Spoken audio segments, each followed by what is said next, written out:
adik-adik, berjumpa kembali lagi dengan saya Ibu Urut. Kali ini pembelajaran kita adalah mengenai sistem peredaran darah. Yuk, mari kita simak sama-sama ya.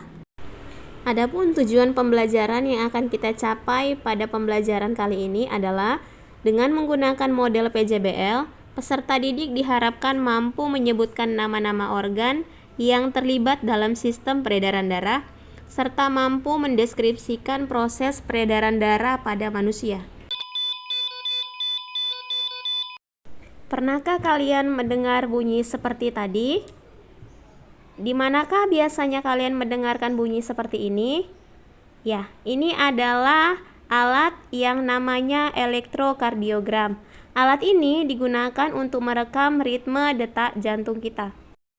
Nah, Ibu yakin kalau kegiatan yang satu ini tentu sering kalian lakukan.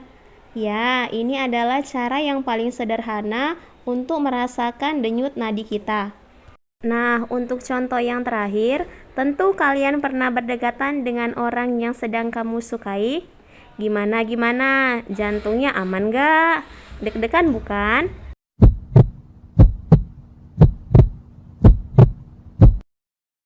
Rasa deg-degan itu sebenarnya adalah detak jantung kalian yang berdebar lebih cepat dari biasanya. Nah, untuk pertemuan kali ini kita akan membahas mengenai mekanisme peredaran darah, baik peredaran darah besar maupun peredaran darah kecil. Adik-adik, kalian ingat kan kalau proses pencernaan makanan menghasilkan sari-sari makanan. Sari-sari makanan hasil proses pencernaan akan diedarkan ke seluruh bagian tubuh untuk dimanfaatkan. Nah, bagian tubuh yang memiliki tugas untuk mengangkut dan mengedarkan sari-sari makanan adalah darah. Selain itu, darah juga berfungsi mengedarkan oksigen dan karbon dioksida hasil pernapasan. Jadi, darah itu punya dua fungsi buat tubuh kita. Darah berfungsi untuk mengangkut dan mengedarkan sari-sari makanan hasil proses pencernaan ke seluruh tubuh, dan juga darah berfungsi untuk mengedarkan oksigen dan karbon dioksida hasil pernapasan. Peredaran atau aliran darah di dalam tubuh manusia melibatkan dua organ, yaitu jantung dan pembuluh darah. Jantung adalah organ tubuh yang berfungsi untuk memompa darah ke seluruh tubuh. Jantung manusia terletak di dalam rongga dada agak ke sebelah kiri. Kamu tahu nggak besar jantung kita? Kalau jantung orang dewasa, ukurannya kira-kira 1 kepalan tangan, yang beratnya kurang lebih 300 gram. Jantung manusia memiliki 4 ruang, yaitu serambi kiri, serambi kanan, bilik kiri, dan bilik kanan. Sebagai alat untuk memompa darah, jantung memiliki otot-otot yang kuat. Otot bilik lebih tebal daripada otot serambi.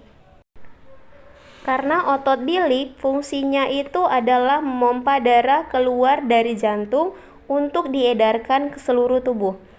Di antara serambi dan bilik jantung ada pemisah berupa pintu turun yang disebut katup jantung. Katup jantung yang sehat dapat menutup sangat rapat, sehingga darah dari bilik tidak tercampur dengan darah dari serambi. Katup-katup tersebut menutup dan membuka seirama dengan denyutan jantung. Pembuluh darah dibedakan menjadi 2, yaitu pembuluh nadi atau arteri dan pembuluh balik atau vena. Pembuluh nadi adalah pembuluh yang mengalirkan darah keluar dari jantung. Pembuluh nadi yang paling besar disebut aorta. Kalau pembuluh balik adalah pembuluh darah yang mengalirkan darah masuk ke dalam jantung. Pembuluh balik yang paling besar ada 2, yaitu pembuluh balik atas dan pembuluh balik bawah. Kalian tahu nggak sih, kalau darah dalam tubuh manusia selalu beredar dalam pembuluh darah, sehingga disebut peredaran darah tertutup. Berdasarkan panjang dan pendeknya jalur yang ditempuh peredaran darah manusia, dibagi menjadi 2, yaitu peredaran darah kecil dan peredaran darah besar. Peredaran darah kecil berlangsung dari jantung ke paru-paru, kemudian kembali lagi ke jantung. Urutan peredaran darah kecil adalah serambi kanan, bilik kanan, paru-paru, dan serambi kiri.